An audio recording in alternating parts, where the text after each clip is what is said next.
siawit na bayan, pinagpala ka, dakilang biyayang pangako niya'y sumilay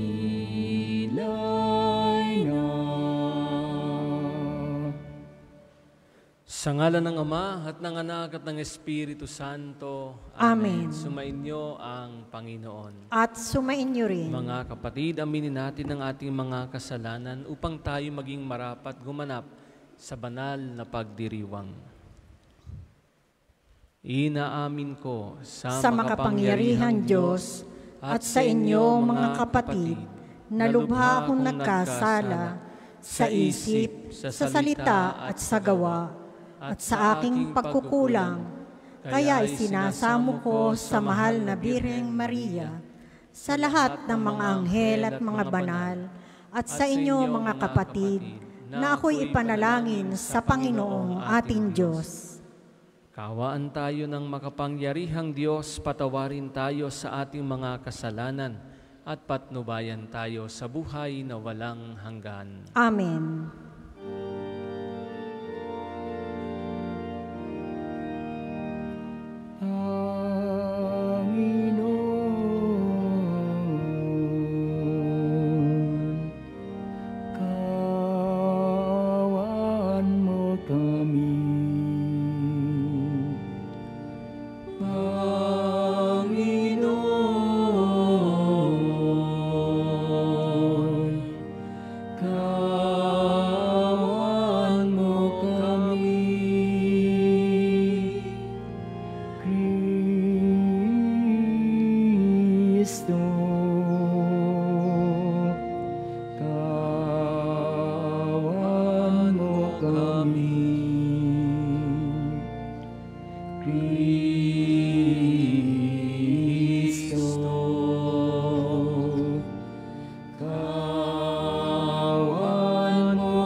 Manalangin tayo.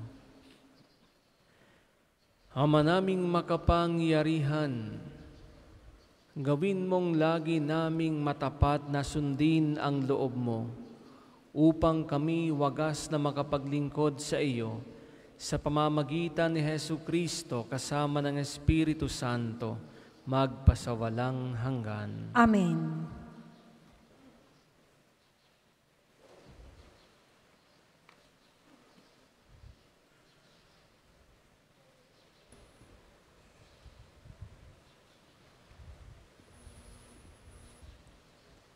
Pagbasa mula sa sulat ni Apostol San Pablo sa mga taga-Roma. Mga kapatid, ang kasalanan ay pumasok sa sanlibutan sa pamamagitan ng isang tao at ang kamatayan sa pamamagitan ng kasalanan niya. Dahil dito, lumaganap ang kamatayan sa lahat ng tao sapagkat ang lahat ay nagkasala. Totoo ngang nagdala ng kamatayan sa marami ang pagsuway ni Adan. Ngunit malaki ang kaigtan ng kagandahan loob ng Diyos at ng kaloob na dumating sa napakarami sa pamamagitan ng isang tao, si Jesucristo. Sa pamamagitan ng isang tao, si Adan, naghari ang kamatayan dahil sa kanyang kasalanan. Ngunit sa pamamagitan din ng isang tao, si Jesucristo, higit ang kinamtan ng mga kinahabagan ng sagana at pinawawalang sala. Sila'y maghahari sa buhay, kay laki na kahigtan ng pagpapalang ito kaysa kasawiang iyon. Kahit kung paanong nagbunga ang kaparusahan sa lahat ng kasalanan ng isang tao, ang pagkamatuwid naman ng isang tao ay nagdulot ng kapatawaran at buhay sa lahat. Sapagkat sa pagsuway ng isang tao ay marami ang naging makasalanan. Gayon din naman, marami ang pampawalang sala sa pagsunod ng isang tao. Ngunit kung dumami man ang kasalanan, lalo namang sumasagana ang kagandahan loob ng Diyos. Kaya nga, kung paanong naghari ang kasalanan sa pamagitan ng kamatayan, gayon din naman maghahari ang kagandahan ng loob ng Diyos sa pamamagitan ng pagpapawala ng sala upang kamtan ang buhay na walang hanggan at sa pamamagitan ng ating Panginoong Hesukristo. Ang salita ng Diyos. Salamat sa Diyos. Salmong tugunan, handa akong naririto upang sundin ang loob mo. Handa akong naririto upang sundin ang loob mo. Ang mga paghandog, pati mga hain at mga hayop na handang sunugin, hindi mo naibig sa dambana dalhin upang yayon sila'y iyong patawarin. Sa halip, ang iyong kaloob sa akin ay ang pagdinig ko upang ikaw ay dinggin. Handa akong naririto upang sundin ang loob mo. Kaya ang tugong ko, ako'y naririto. Nasa kautusan ang mga turo mo. Ang nais kong sundi iyong kalooban. Aking itatago sa puso ang aral. Handa akong naririto upang sundin ang loob mo. Ang pagliligtas mo'y aking inihayag. Saan man magtipon ang iyong mga anak, di ako titigil ng pagpapahayag. Handa akong naririto upang sundin ang loob mo. Silang lumalapit sa iyo'y dulutan ng ligaya at galak ng walang kapantay. Bayaang sabing, ang poon ay dakila, nang nangahangad, maligtas na kusa. Handa akong naririto upang sundin ang loob mo. Magsitayo po ang lahat. Hallelujah, Hallelujah, Hallelujah, Hallelujah. Manalangin walang humpay, samantalang hinihintay si Jesus na buong mahal. Hallelujah, Hallelujah, Hallelujah,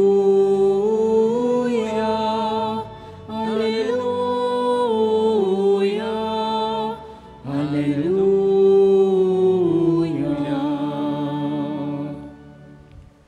Sumainyo ang Panginoon. At sumainyo rin. Ang mabuting balita ng Panginoon ayon kay San Lucas. Papuri sa iyo, Panginoon.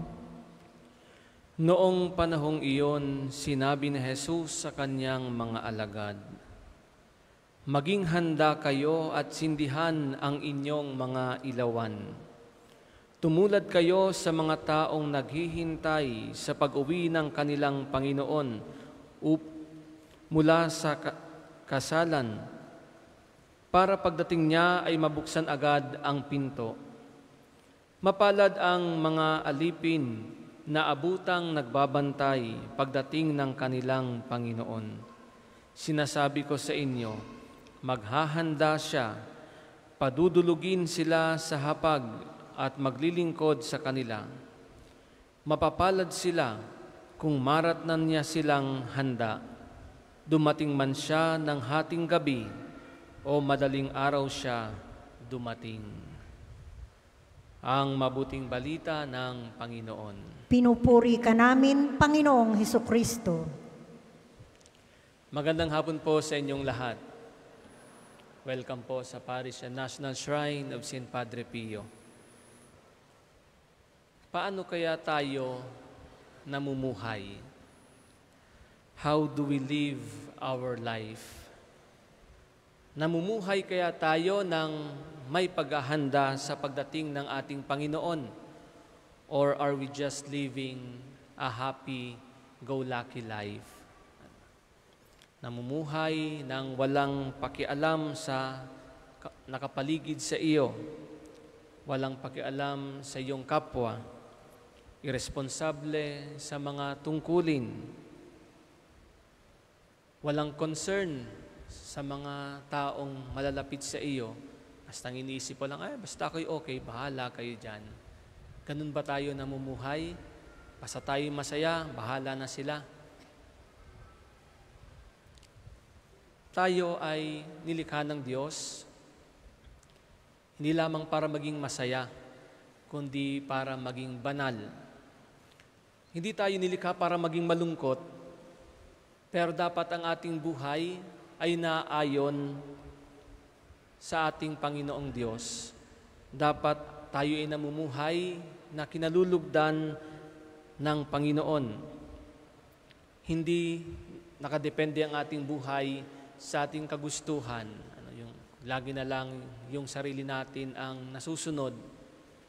Hindi lagi yung gusto natin ang dapat mangyari. Hindi laging sariling kapakanan ang inuuna. At sa araw na ito ay pinaalalahanan tayo ng ating Panginoong Hesus sa pamamagitan ng ating Ebanghelyo na maging handa at sindihan ang ating mga ilawan. Paano ba tayo magiging handa? Paano ba natin sisindihan yung ating mga ilawan?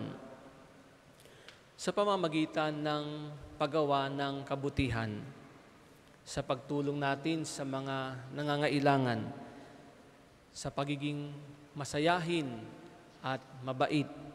Diba? May mga taong kapag nakita natin, talaga namang good vibes. Maganda ang dating.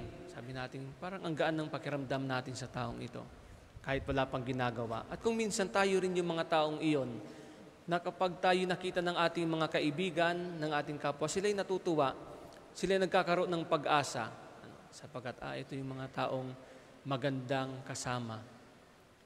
Nagsisilbi tayong ilawan sa mga taong nahihirapan. Nagsisilbi tayong ilawan sa mga taong nawawalan ng pag-asa. Yung presence pa lang natin ay nagsisilbi ng pag-asa, nagbibigay na ng lakas sa mga kapwa nating nahihirapan.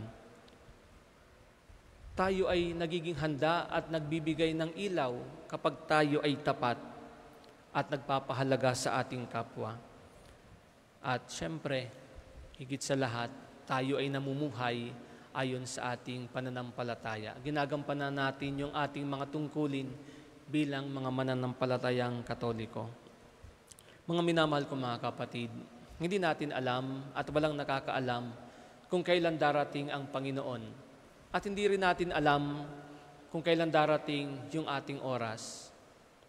Kaya nararapat lamang na mamuhay tayong handa sapagkat mapalad tayo kung maratnan tayong handa ng ating Panginoon. At hayaan niyo pong iwanan ko po sa inyo ang mga salita ni St. Camillus de Lelis. Sabi po niya,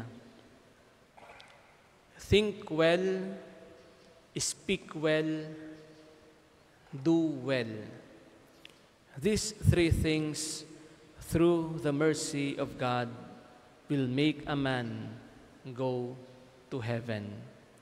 Think well, speak well, do well. These are the three things, through the mercy of God, will make a man go to heaven. Sana ang bawat isa atin ay maging handa sa pagdating ng ating Panginoon. Amen.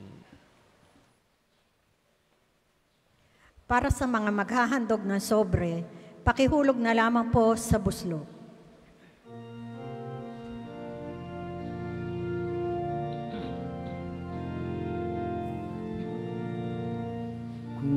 Kunin at tanggapin ang alay na ito, mga biyayang nagmula sa pagpapala mo. Tanda ng bawat puso pagkat inibig mo.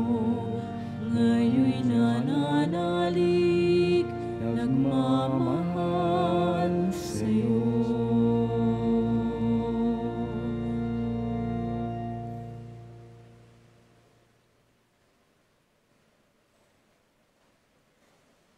Magsitayo po ang lahat. Manalangin kayo mga kapatid upang ating paghahain ay kalugdan ng Diyos amang makapangyarihan. Tanggapin nawa ng Panginoon itong paghahain sa iyong mga kamay, sa kapurihan niya at karangalan sa ating kapakinabangan at sa buong sambayanan niyang banal. Ama naming lumikha, ipagkaloob mong ikaw ay aming kusang mapaglingkuran sa paghahain namin ng mga alay na iyong bigay, upang kami dalisayin ng iyong pagmamahal. Sa paglilingkod namin ngayong ginaganap ang banal na pagdiriwang sa pamamagitan ni Hesu Kristo kasama ng Espiritu Santo, magpasawalang hanggan. Amen. Sumainyo ang Panginoon. At sumainyo rin. Itaas sa Diyos ang inyong puso at diwa. Itinaas na namin sa Panginoon. Pasalamatan natin ang Panginoong ating Diyos. Marapat na siya ay pasalamatan. Ama naming makapangyarihan, tunay ngang marapat na ikaw ay aming pasalamatan sa pamamagitan ni Hesu Kristo na aming Panginoon. Utang na loob ang nagbubunsod upang gunitain ang kamatayan niya para kami buhayin. Pagtitiwala ang sanhi ng ligayang di malilimot sa pagkabuhay niyang sa aming kaloob. Pag-asa ang dahilan ng pagiging handa para sa pagbabalik niyang totoong dakila. Kaya kaisa ng mga anghel na nagsisiawit ng papuri sa iyo, nang walang humpay sa kalangitan, kami nagbubunyi sa iyong kadakilaan. Santo, Santo, Santo, Panginoong Diyos ng mga hukbo, napupuno ang langit at lupa ng kadakilan mo. Hosana sa kaitaasan, pinagpalang na paririto sa ngalan ng Panginoon. Hosana sa kaitaasan, Hosana sa kaitaasan. Kung hindi kayang lumuhod, manatili pong nakatayo ng may paggalang. Ama naming banal, ikaw ang bukal ng tanang kabanalan, kaya't sa pamamagitan ng iyong Espiritu, gawin mong banal ang mga kaloob na ito upang para sa amin maging katawan at dugo ng aming Panginoong Hesu Kristo. Bago niya pinagtiis ang kusang loob na maging handog, hinawakan niya ang tinapay. Pinasalamatan kanya. Pinaghati-hati niya iyon, iniabot sa kanyang mga alagad at sinabi, tanggapin ninyong lahat ito at kanin. Ito ang aking katawan na ihahandog para sa inyo.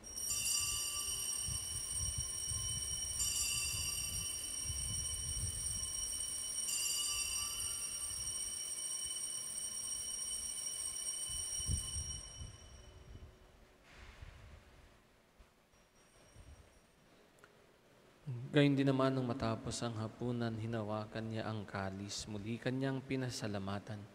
Iniabot niya ang kalis sa kanyang mga alagad at sinabi, tanggapin ninyong lahat ito at inumin. Ito ang kalis ng aking dugo ng bago at walang hanggang tipan. Ang aking dugo na ibubuhos para sa inyo at para sa lahat sa kapagpapatawad ng mga kasalanan. Gawin ninyo ito sa pag-alala sa akin.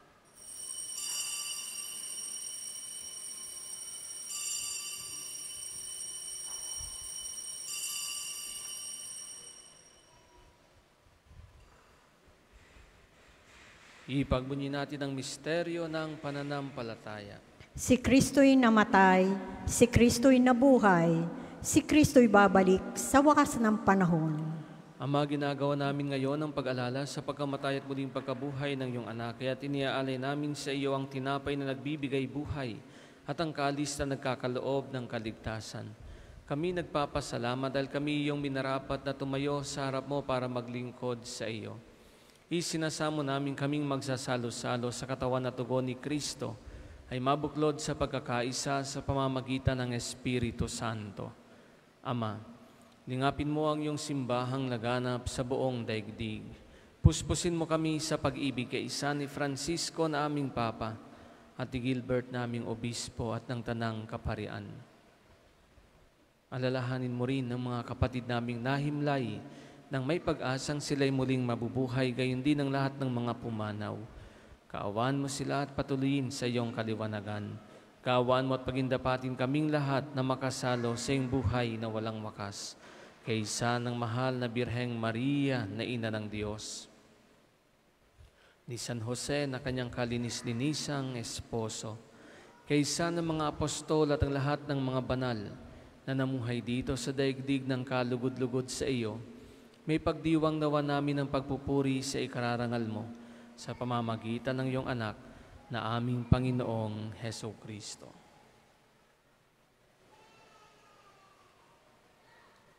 Sa pamamagitan ni Kristo, kasama niya at sa Kanya, ang lahat ng parangal at papuri ay sa iyo, Diyos Amang makapangyarihan, kasama ng Espiritu Santo, magpasawalang hanggan.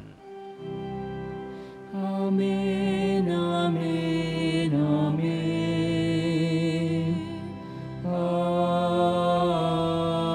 Amen. Amen, amen, amen.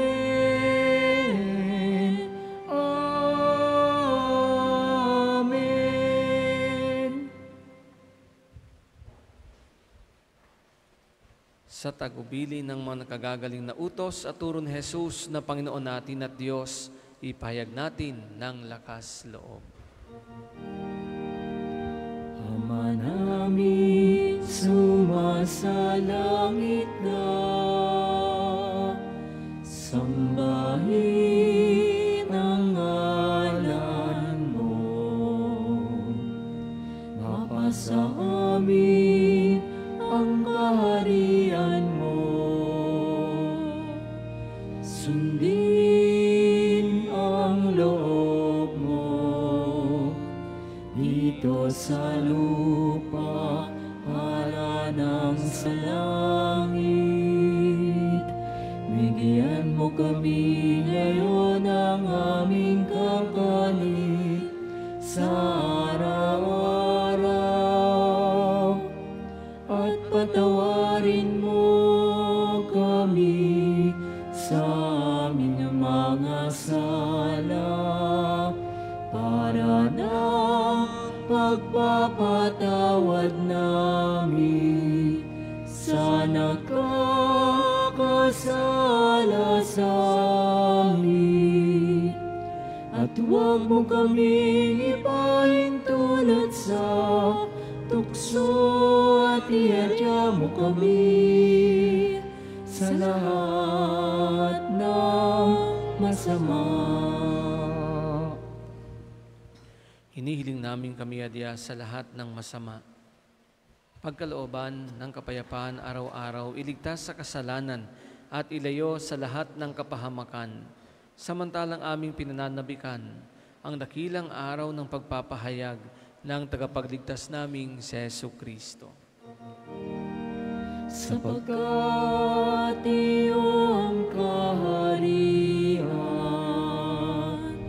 at ang kapangyarihan at ang kapurihan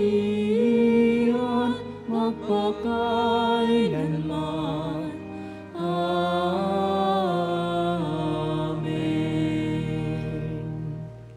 Panginoong Hesukristo, sinabi mo sa iyong mga apostol, kapayapaan na ang iniiwan ko sa inyo, ang aking kapayapaan ang ibinibigay ko sa inyo. Tunghayan mo ang aming pananampalataya at huwag ang aming mga pagkakasala. Pagkalooban mo kami ng kapayapaan at pagkakaisa ayon sa iyong kalooban. Kasama ng Espiritu Santo, magpasawalang hanggan. Amen. Ang kapayapaan ng Panginoon ay laging sumainyo. At sumainyo rin. Magbigayin kayo ng kapayapaan sa isa't isa. Peace be with you. Peace, peace, peace, peace.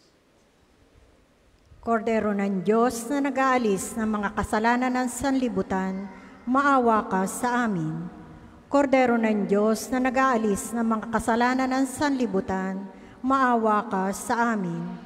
Kordero ng Diyos na nag-aalis ng mga kasalanan ng sanlibutan, ipagkaloob mo sa amin ang kapayapaan.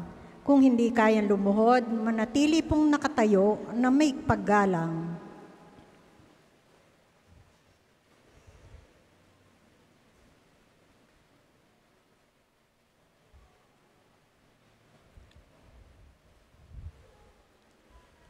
Ito ang kordero ng Diyos, itong nag-aalis ng mga kasalanan ng sanlibutan. Mapalad ang mga inaanyayahan sa kanyang piging. Panginoon, hindi ako karapat-dapat na magpatuloy sa iyo, ngunit sa isang salita mo lamang ay gagaling na ako.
Isasagawang second collection ay ginagamit sa patuloy na pagpapaunlad ng parokya at pambansang dambana ni Santo Padre Pio.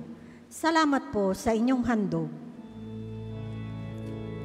Panginoon, narito ako. Gawin mo sa akin ang maibigan mo.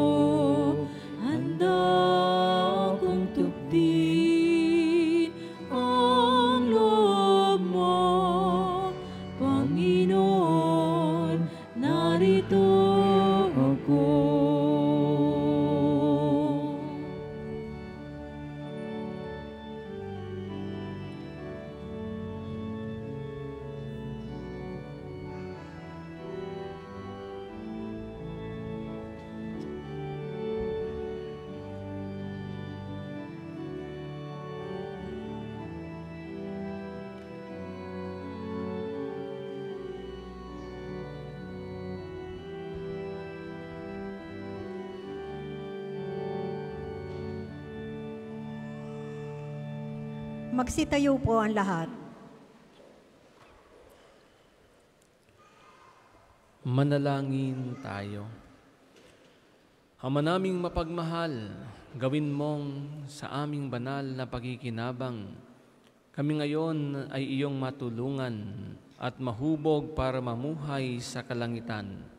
Sa pamamagitan ni Jesucristo kasama ng Espiritu Santo, magpasawalang hanggan. Amen. Panalangin ng pagtitiwala kay Santo Padre Pio.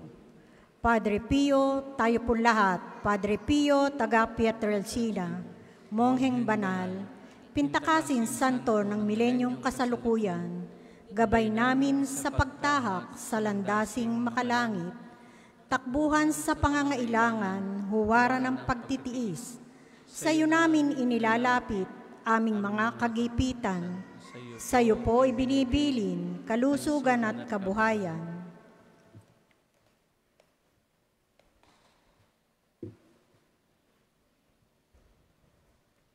Di man karapat-dapat kami po ay pagbigyan, bendisyonan at basbasan maging ganap sa buhay.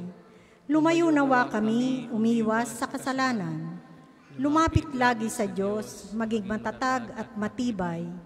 Sa mabuting balita ng pagliligtas, turuan mo kami nawa. Sa tuwina ay makinig, magnilay at sumampalataya. Amin pong pakiusap itong mga kahilingan. Puso ay nagsisisi, nagtitikang taimtiman, di na muling magkasala, sunod lagi sa Diyos Amang, kaisa ng Espiritu, at ni Jesus na tagapamagitan. Amen. Ang lahat po ay magsiupo para sa mga patalastas. Una, sa inyong pagdalaw sa pambansang Nambana, mangyaring pakaingatan ang inyong mga personal na gamit. Hangad namin ang isang matiwasay at maayos na pagbisita sa National Shrine. Ikalawa, ipinaalam rin po namin mula sa main arch entrance, tayo ay may mga malalaking safe and free parking dito sa loob ng pambansang Nambana. Ikatlo, panatilihin po natin ang kalinisan sa loob at labas ng simbahan. Hinihikayat natin ang Clego, clean as you go sa pambansang Nambana. Paalala po, huwag iwanan ang kalat sa mga upuan. Tayo po ay may mga basurahan sa likod at gilid ng ating simbahan. Ikaapat, palagi po natin tandaan na ang pambansang Nambana ay isang sagrado at banal na lugar. Mangyaring sa pagbisita natin dito ay sundin ang mga tama at angkop na kasuotan, tanda ng pagsamba at pagbibigay galang sa ating Panginoon. Ikalima, nakahanda na po sa bandang unahan ng main church ang paglalagyan ng mga sobring may pangalan ng inyong mga mahal na yumao. Sila po ay ating pagnonobena mula ika-1 hanggang ika-9 na Nobyembre, at buong buwan nating ipagdarasal ang kapayapaan ng kanilang kaluluwa. Makipag-ugnayan lamang po kayo sa ating mga tagapaglingkod. Ika-6, ang kumpilang pamparokya ay gagawin natin sa ika-25 na Nobyembre para sa lahat ng mga 12 taon pataas na wala pang kumpil. Kayo po ay makipag-ugnayan na sa opisina hanggang ika-7 lamang ng Nobyembre. Isang panawagan din sa ating mga... Magandang araw po sa inyong lahat. Ako po ay si Father Hener de Castro. Ako po ang puro paroko dito sa San Isidro Labrador Parish, dito po sa Hondagua, Lopez, Quezon. Ako po isang barangay parish, isang simpleng parokya. Kami po ay nangangarap na madagdagan po ang pasilidad ng aming simbahan sa pamamagitan po ng pagpapagawa ng aming sakristiya at ng aming social hall, sapagkat wala po kami ditong lugar para kami ay makapag-meeting at maisagawa po ang mga seminar. Kami po ay dumudulog sa inyong kabutihang loob. Kami po ay inyong matutulungan sa sana po ay kami ay inyong matulungan sa ganitong pamamaraan. Magandang araw po muli sa inyo. Maraming salamat po at mangyaring panatilihin natin ang kalinisan, katahimikan at diwa ng pananalangin sa loob at labas ng ating mga simbahan. Magsitayo na po ang lahat para sa pagbabasbas ng religious articles. Mga kapatid, manalangin tayo sa Diyos Amang makapangyarihan upang tayo ay maging kawangis ni Kristo sa taimtim na pagdalangin sa tulong ng mga larawan at mga dasalan. O Panginoong Diyos, Ikaw ang bukal ng lahat ng pagpapala at biyaya. Ibuhos mo ang iyong bendisyon sa mga gamit na ito sa pananalangin, mga rosaryo, imahen, dasalan na nagpapaalala ng iyong kabutihan, kabanalan at pagmamahal sa amin. Upang ang lahat at dumulog at magdasal gamit ang mga ito ay magtamo ng iyong awa at biyaya. Loobin mong tularan nila ang kabanalan at aral ng Panginoon at ang mga santo magpasawalang hanggan. Amen. Ama namin, sumasalangit ka, sambahin ang ngalan mo, mapasa amin ang kaharian mo, sundin ang loob mo dito sa lupa para nang sa langit. Bigyan mo kami ngayon ng aming kakanin sa araw-araw at patawarin mo kami sa aming mga sala para nang pagpapatawad namin sa nagkakasala sa amin at huwag mo kaming ipahintulot sa tukso at iadya mo kami sa lahat ng masama. Amen. Aba, Ginoong Maria, napupuno ka ng grasya, ang Panginoong Diyos ay sumasa iyo. Bukod kang pinagpala sa babaeng lahat, at pinagpala naman ang iyong anak na si Jesus. Santa Maria, Ina ng Diyos, ipanalangin mo kaming makasalanan, ngayon at kung kami mamamatay. Amen.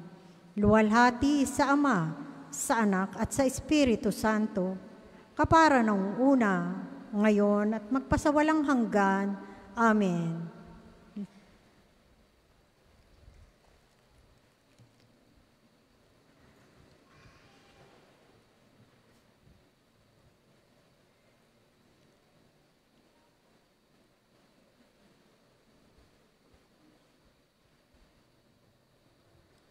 Sumainyo ang Panginoon. At sumainyo rin. At pagpalain kayo ng makapangyarihang Diyos, Ama at Anak at Espiritu Santo.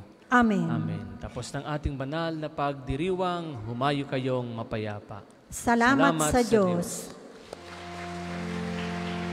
O Inang mahal, narito kami, awit-awit ang Ave Maria, sa anak mong si Jesus, puso namin ay ihahandog. Ihatid mo kami sa langit, sa mga mapagmahal.